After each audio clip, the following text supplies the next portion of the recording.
दोस्तों, आज हम आपको नासिर और उसके पालतू तोते और उसकी खूबसूरत बीवी का वाकया सुनाने वाले हैं। तोते ने खूबसूरत औरत के साथ कुछ ऐसी हरकत कर दी जिनको सुनकर आप हैरान रह जाएंगे। तो आइए शुरू करते हैं। लेकिन अगर आपने इस वीडियो को लाइक नहीं किया है तो इसे लाइक ज़रूर करें।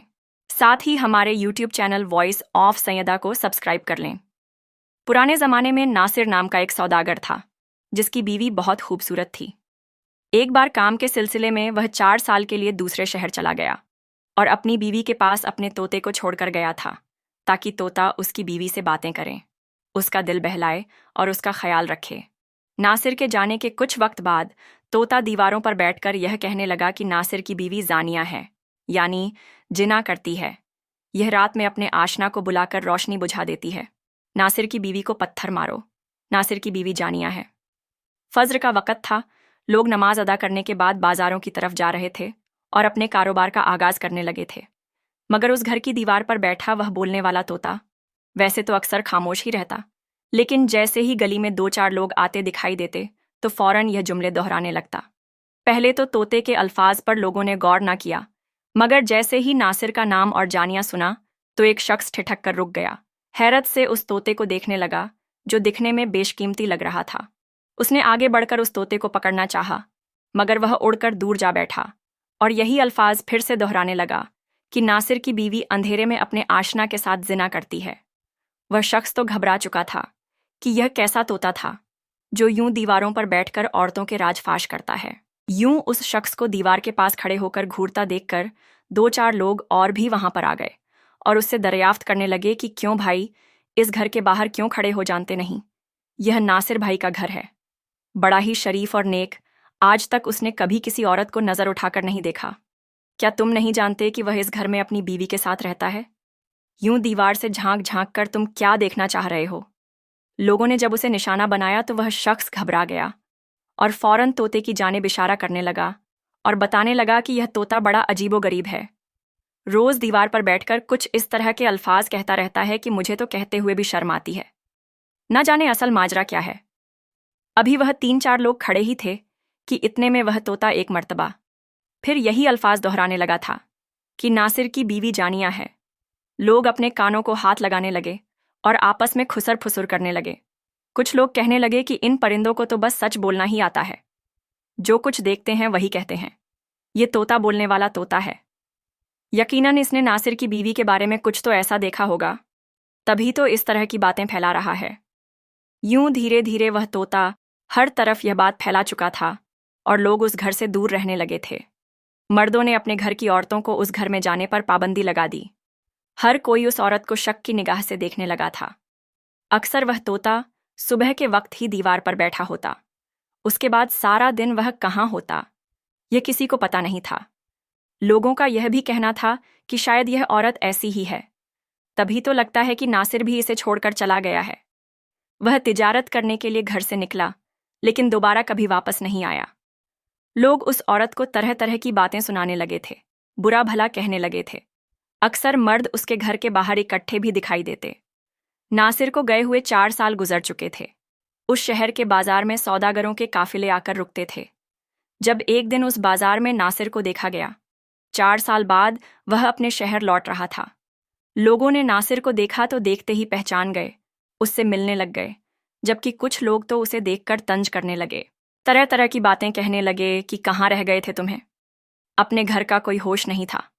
तुम्हारे बाद तुम्हारे घर में क्या हो रहा है? कुछ तो ख्याल रखते। अगर लंबे वक्त के लिए जा रहे थे तो अपनी बीवी को भी साथ ले जाते। यूं अपनी बीवी के बारे में मर्दों के मुंह से बीच बाजार में सुनकर नासिर को गुस्सा भी आया, लेकिन फिर भी वह खामोश रहा। वह अपनी बीवी के लिए बहुत कुछ खरीद कर लाया था, लेकिन जैसे ही घर पहुंचा तो जो कुछ उसने देखा तो ऐसा लगा जैसे उसके पैरों के नीचे से जमीन निकल चुकी है। शायद उसे अंदाजा नहीं था कि वह यह नज़ारा भी देख सकता है। और सारे तोहफे जो वह अपनी बीवी के लिए लेकर आया था, सब कुछ उसके हाथ से छूटकर जमीन पर गिर चुके थे, जबकि तोता यूं ही दीवार पर बैठा मुसलसल अपनी जुबान में वही अल्फाज दोहरा रहा था कि नासिर की बीवी जानिया है। सारी हकीकत खुलकर सामने आ चुकी थी।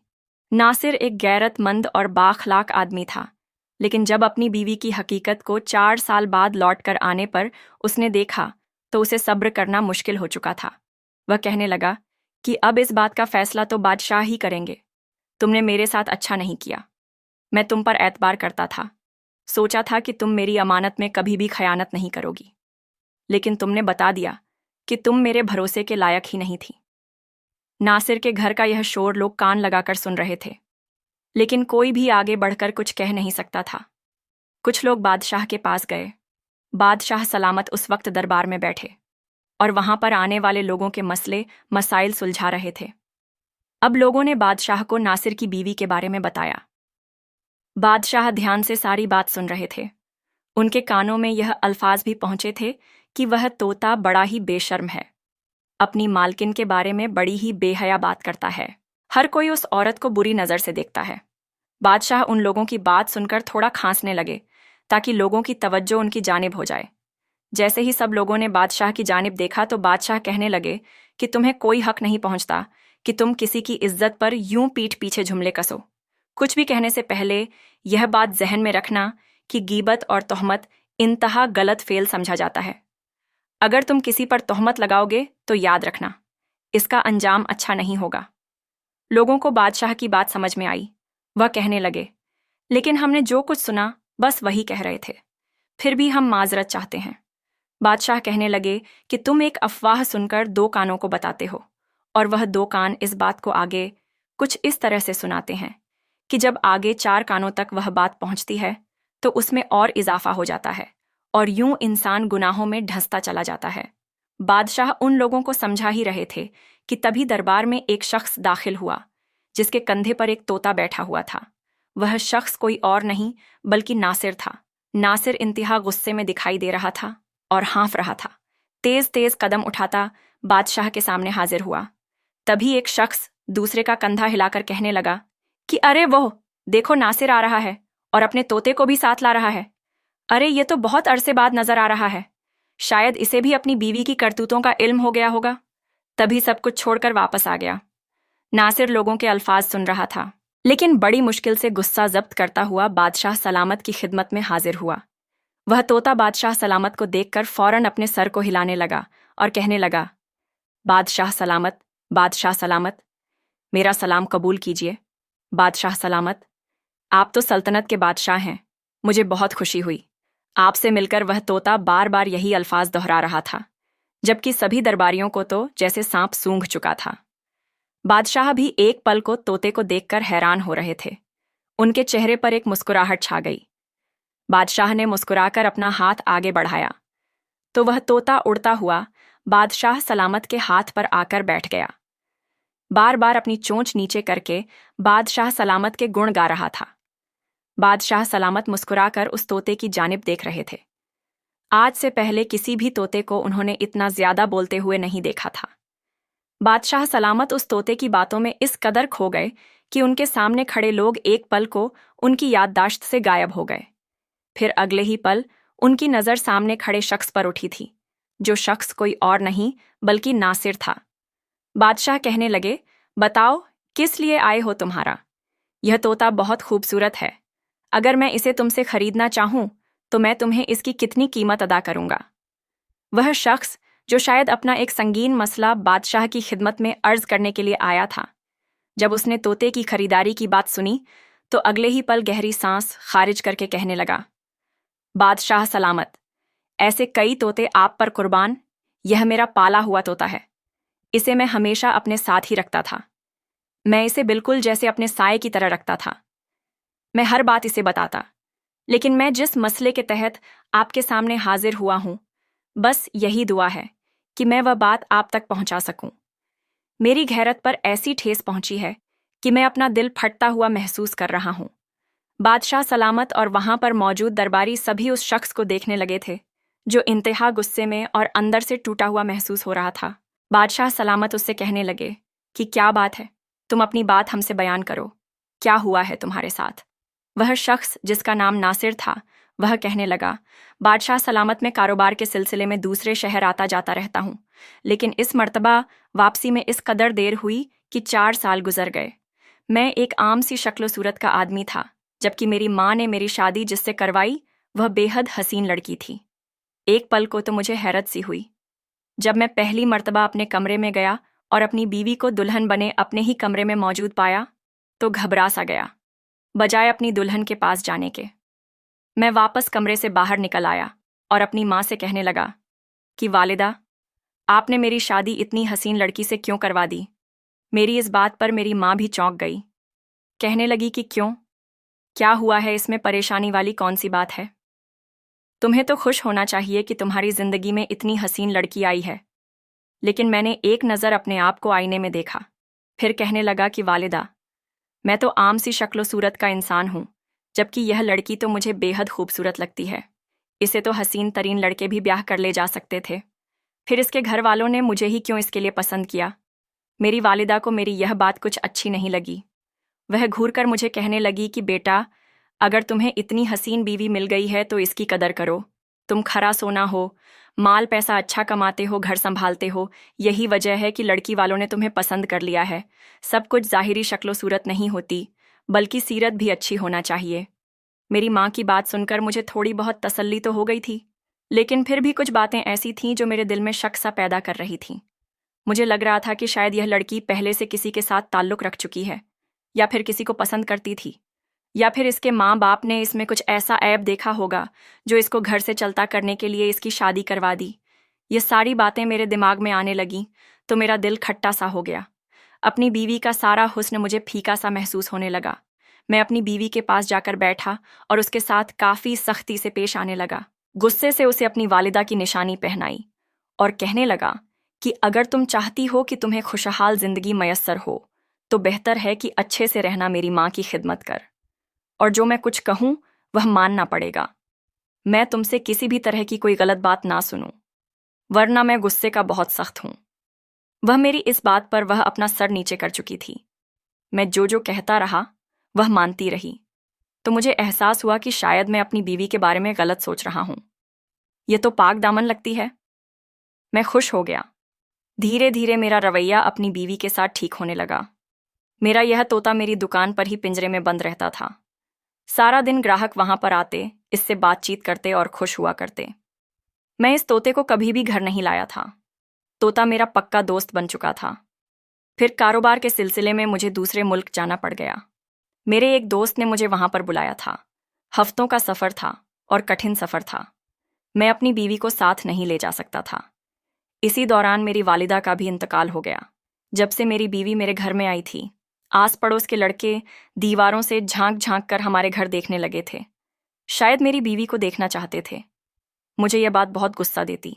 मैंने कितने ही लोगों के साथ लड़ाई झगड़ा भी कर लिया, लेकिन मेरी बीवी चूंकि पर्दादार औरत थी, इसीलिए पर्दे में रहती। मैंने तो उसे कभी सहन में भी घूमते नहीं देखा था, इसलिए मुझे उस पर भरोसा था। जब मैं कारोबार के सिलसिले में जाने लगा तो अपने तोते को अपने घर छोड़ गया, कहकर गया कि मेरे पीछे घर का ध्यान रखना, मेरी बीवी पर नज़र रखना।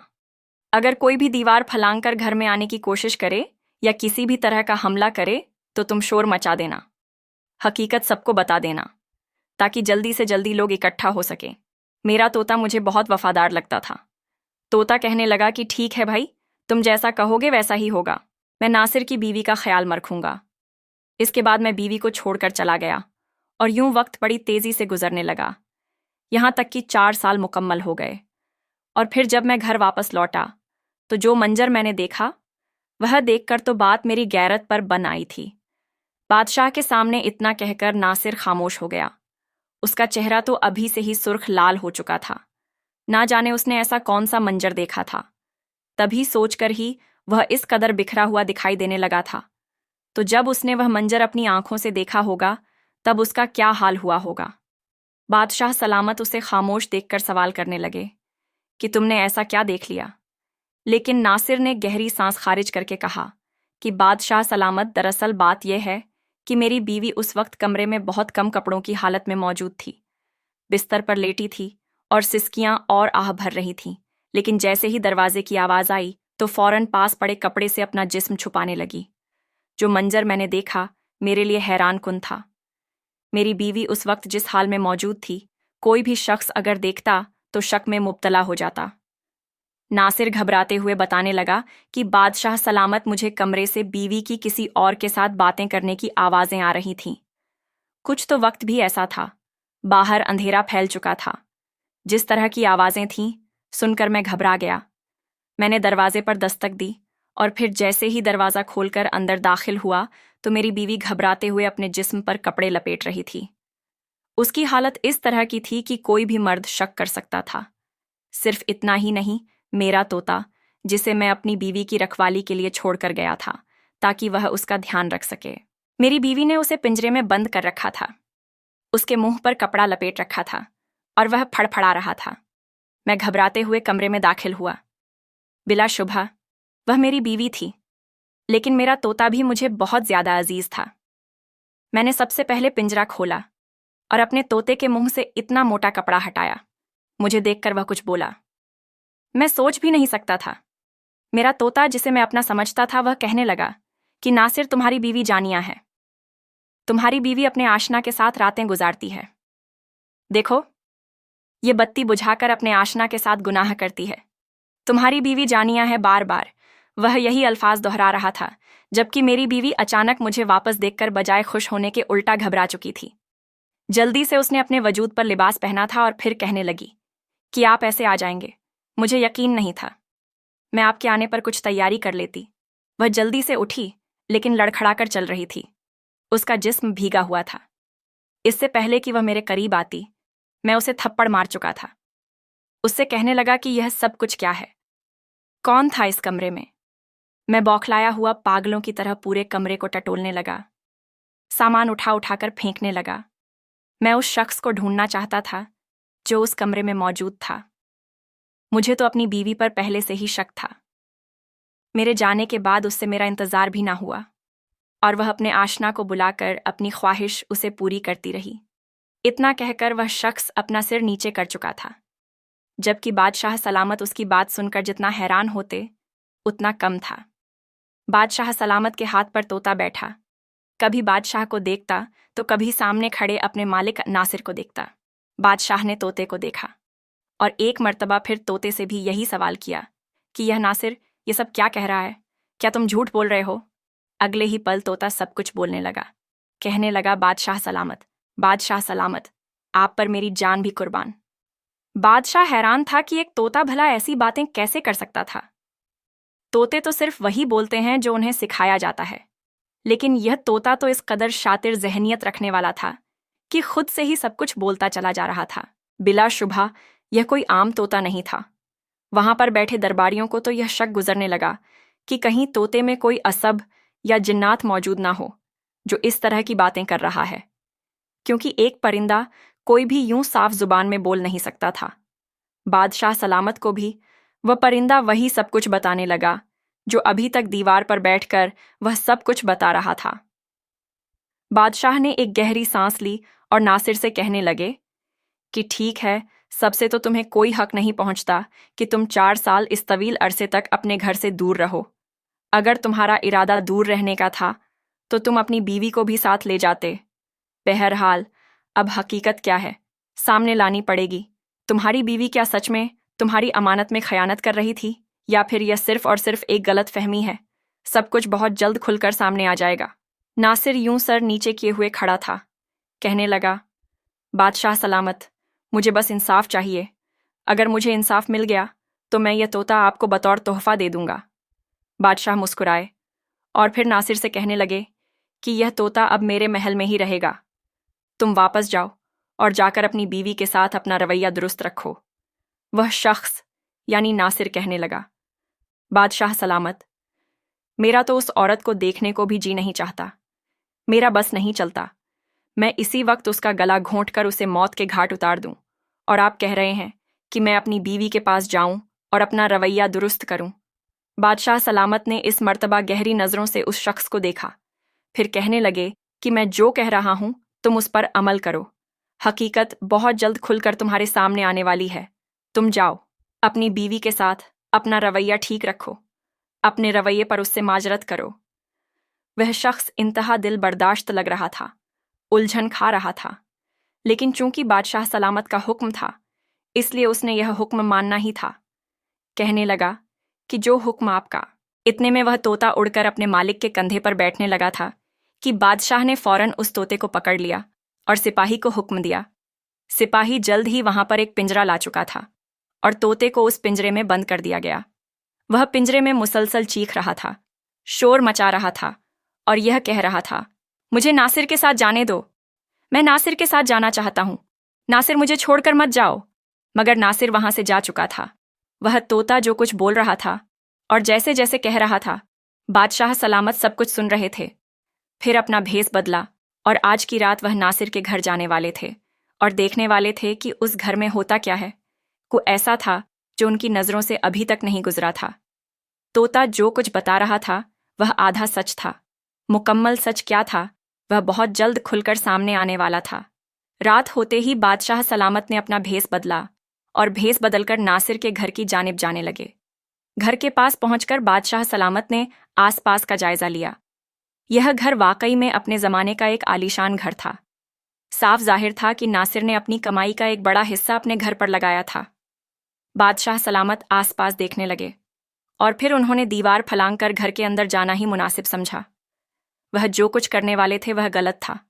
मियाँ बीवी की बातें सुनना या किसी के भी दरवाजे से कान लगाकर हकीकत जानने की कोशिश करना बहुत गलत है, लेकिन बादशाह सलामत तभी फैसला करते थे जब वह मुकम्मल तौर पर हकीकत से आगाह हो सकते थे।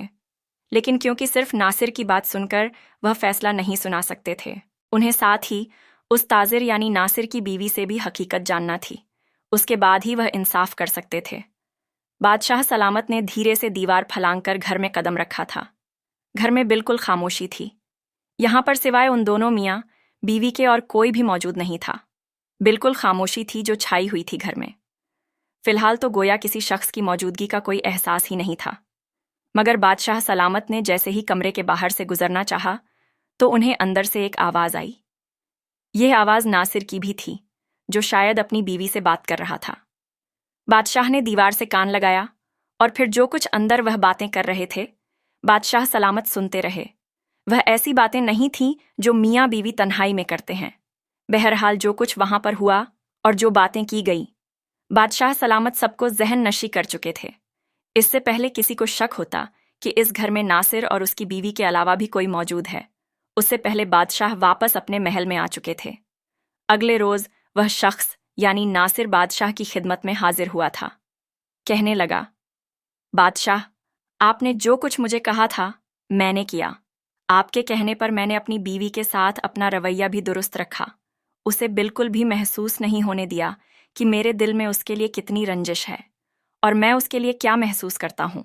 उसे यही महसूस करवाया कि मैं उसकी हर गलती को माफ़ कर चुका हूँ और मैं एक गलत फहमी का शिकार था।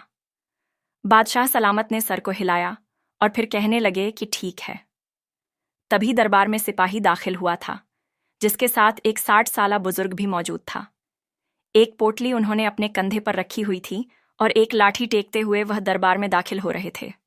नासिर भी एक पल को मुड़कर उन्हें देखने लगा। आखिर यह शख्स कौन था? बादशाह सलामत ने उस शख्स का तारुफ करवाया।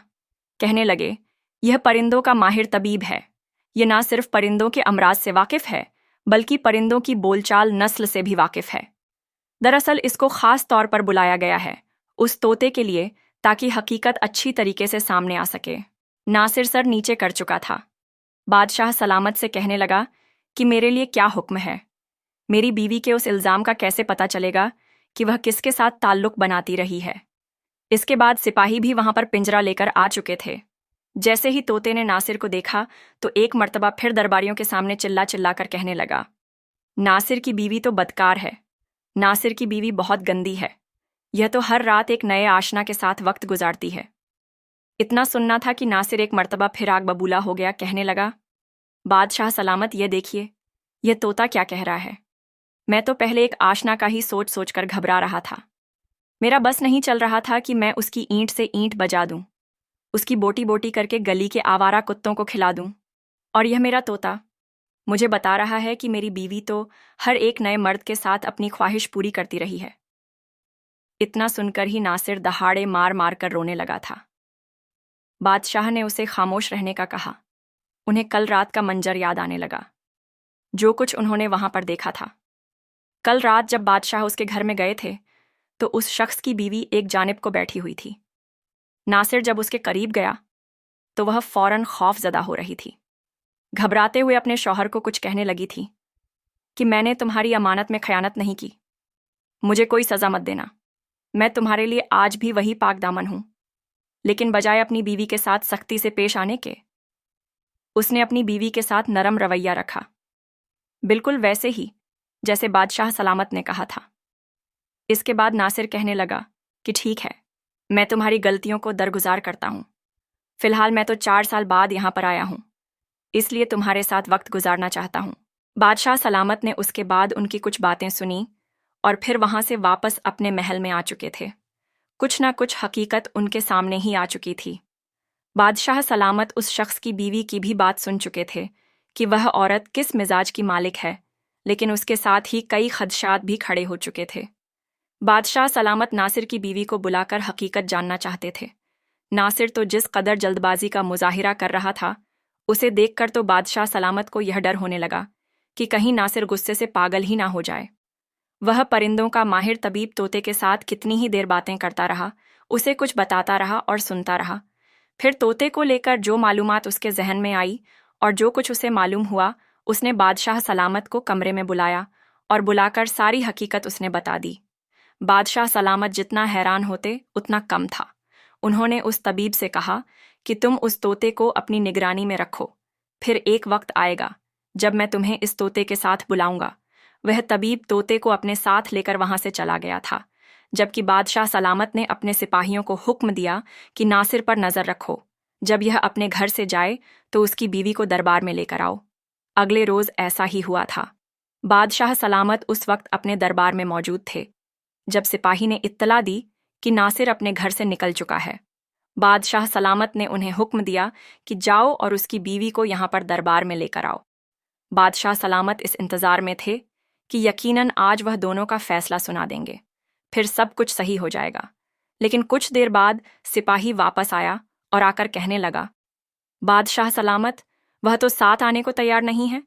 उसका कहना है, मैं अपने शौहर की गैर मौजूदगी में कहीं जा ही नहीं सकती। अगर बादशाह को मुझसे मुलाकात करनी है तो वह यहाँ आ जाए। मैं अपने शौहर की अमानत में खयानत नहीं करूंगी, वरना वह एक मर्तबा फिर मुझ पर शक करेगा। बादशाह सलामत सोच में पड़ गए थे।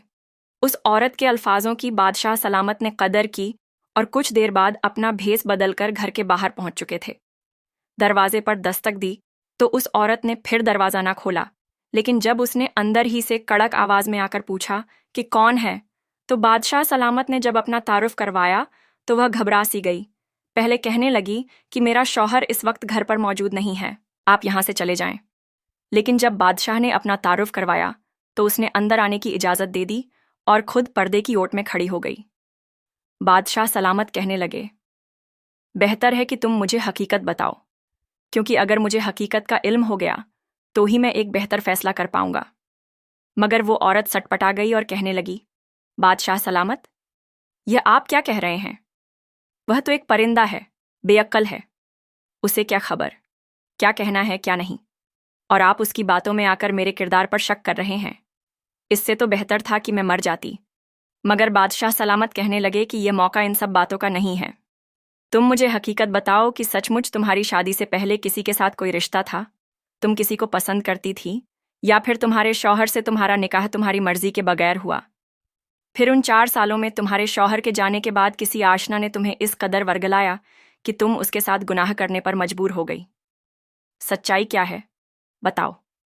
औरत घबरा चुकी थी, रोने लगी, रोते हुए कहने लगी, बादशाह सलामत, आप मुझ पर इस तरह के इल्ज़ाम तराश मत कीजिए। पहले ही मेरा शौहर मेरे किरदार को लेकर शक में है। बादशाह सलामत ने उसे यह भी बता दिया था कि तुम्हारा शौहर मेरे पास भी आया था। वह तो तुम्हारी गर्दन धड़ से जुदा करना चाहता था, वह तुम्हें इबरत का निशान बनाना चाहता था, लेकिन मेरे कहने पर वह भी खामोश है। मेरे सामने ना ही झूठ चलेगा और ना ही मक्कारी बेहतर है। जो सच है वह मुझे बताओ, ताकि मैं इंसाफ कर सकूं। अगर तुमने झूठ बोलने की कोशिश की तो फिर अपना अंजाम याद रखना। वह औरत रोने लगी, रोते हुए बादशाह सलामत को देखने लगी, लेकिन मुंह से कुछ भी ना बोली थी। मजबूरन बादशाह सलामत को ऐसे ही वापस आना पड़ा, क्योंकि वह औरत के साथ किसी भी तरह की सख्ती नहीं करना चाहते थे। उसकी खामोशी और आंखों में आंसू देखकर बादशाह सलामत जान चुके थे कि यह औरत बहुत बेबस हो चुकी थी। शायद उसे अपने हुस्न पर इस कदर गरूर था कि उसने शादी हो जाने के बाद अपने हुस्न का इस्तेमाल करना बेहतर समझा। फिर हो सकता है कि वह किसी और को पसंद करती हो, और माँ बाप ने उसकी शादी नासिर से करवा दी, जो कि आम शक्लो सूरत का था। कई तरह के वसवसे थे जो बादशाह के जहन में आ रहे थे। जब उन्होंने इस बारे में अपने वजीर से बात की तो वजीर भी उन्हें कई तरह के मशवरे देने लगा, लेकिन हकीकत क्या थी वह अभी तक खुलकर उनके सामने आ ही नहीं पाई थी। रोजाना नासिर बादशाह सलामत के दरबार में चक्कर लगाने लगा। कहने लगा, बादशाह सलामत, आखिर कब इंसाफ दिलाएंगे? कब मेरी जान उस औरत से छूटेगी? मैं मजीद उसे अपने घर में बर्दाश्त नहीं कर सकता। आप मेरे सब्र का इम्तिहान ले रहे हैं।